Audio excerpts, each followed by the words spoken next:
At a polling centre in Honiara, Solomon Islanders queued to cast their ballots.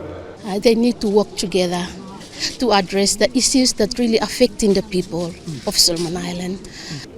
Home to more than 720,000 people, this is one of the poorest countries in the Pacific.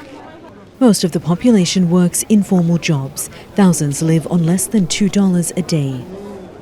Poor sanitation and a lack of education opportunities also pose a barrier to development. I'm looking for government to change and people stay with peace and love, live with each other.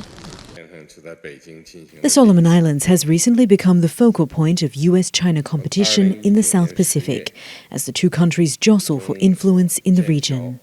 This is the first election since Prime Minister Manasseh Sogavare ended diplomatic relations with Taiwan. He struck a security pact with China in 2022. That has since resulted in support from China for major projects, like a stadium used to host the Pacific Games, and heightened interest from the US and its allies to engage more with the country through development and diplomacy, including the opening of the US Embassy last year. There is scope, absolutely, for any leader of Solomon Islands to leverage that extra interest from larger powers, both traditional and new partners. But there's also a challenge there in terms of, does that result in getting the support that the country needs that's best for its development, its economic development?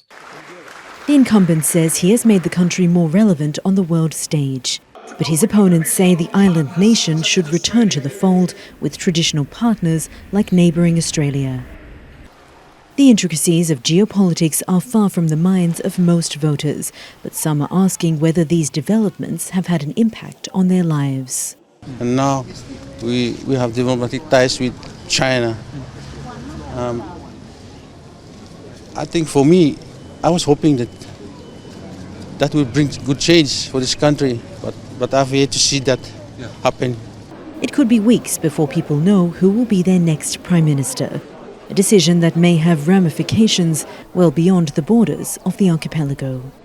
Jessica Washington, Al Jazeera. Make sure to subscribe to our channel to get the latest news from Al Jazeera.